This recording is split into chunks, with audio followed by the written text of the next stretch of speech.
2024 তারিখে যে একটি হৃদয় বিদারক ঘটনা ঘটেছিল, একটা 5 বছরের শিশু আয়ান তার সুন্নতে খাতনার সময় ইউনাইটেড হসপিটালে অতিরিক্ত অ্যানেস্থেসিয়ার কারণে মারা যায়। তো পরবর্তীতে এই রিট পিটিশন ফাইল করা হয়। তারপরে স্বাস্থ্য অধিদপ্তর একটি রিপোর্ট সাবমিট করে এই ঘটনার পিছনে কী কারণ ছিল সেই রিপোর্টটিকে honourable high court division manipulated report হিসেবে ডিক্লেয়ার করে নতুন আরেকটি তদন্ত কমিটি গঠন করে দেয়। সেই তদন্ত কমিটি গঠন করে 21/2/2024 তারিখে। তারপর থেকে আজ এটা নভেম্বর মাস, গত প্রায় 9 মাসেও এই তদন্ত রিপোর্টটা এখনও সাবমিট হয় নাই। তো আজকে আমাদের অনারেবল হাইকোর্ট ডিভিশনে এই বিষয়টা আমরা নজরে নিয়ে আসি। AG office, attorney general office বলেন যে তারা তদন্ত কমিটি যেটি করা হয়েছিল বাংলাদেশের বড় কয়েকজন ডক্টর এবং ডিপার্টমেন্ট অফ লয়ের একজন আইন বিজ্ঞানী নিয়ে যে তদন্ত কমিটিটি সাবমিট করা হয়েছিল, সেই তদন্ত কমিটির সাথে তারা যোগাযোগ করেছেন। AG office, deputy attorney general সাহেব তাদেরকে বলেছেন তারা যে এখন পর্যন্ত তারা রিপোর্টটি সাবমিট করতে পারেন নাই। অনারেবল হাইকোর্ট ডিভিশন এই বিষয়টিকে খুবই গুরুত্বের সাথে নিয়েছেন এবং যেহেতু এটি খুবই গুরুত্বপূর্ণ বিষয় এবং তিনি এবং লর্ডশিপ বলেছেন যে এই মামলাটি সুচারুরূপে পরিচালনার জন্য আমাদের প্রয়োজন এই তদন্ত কমিটির সেই রিপোর্টটি।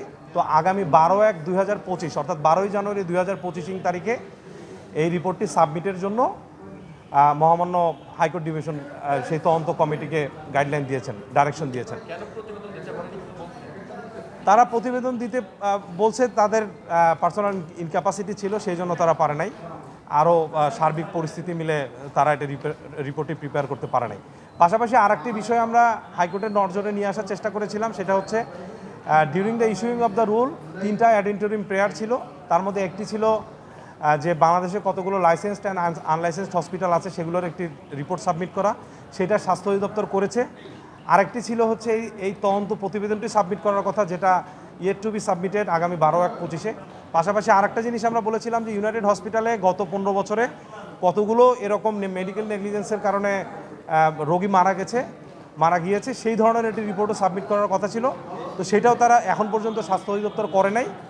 তো আমরা সেটাও নজরে আনি এবং মহামান্য হাইকোর্ট ডিভিশন বলেন যে আগামী 12/1/25 মধ্যে সেই গত 15 বছরে ইউনাইটেড হাসপাতালে কতগুলো ধরনের ঘটনা ঘটেছে সেই রিপোর্টটাও যেন আগামী 12/1/25 মাধ্যমে সাবমিট করা হয়। এই আর ওই কতগুলো হাসপাতাল লাইসেন্সবিহীন আছে ওটার কোনো পরিসংখ্যান জানতে পেরেছেন?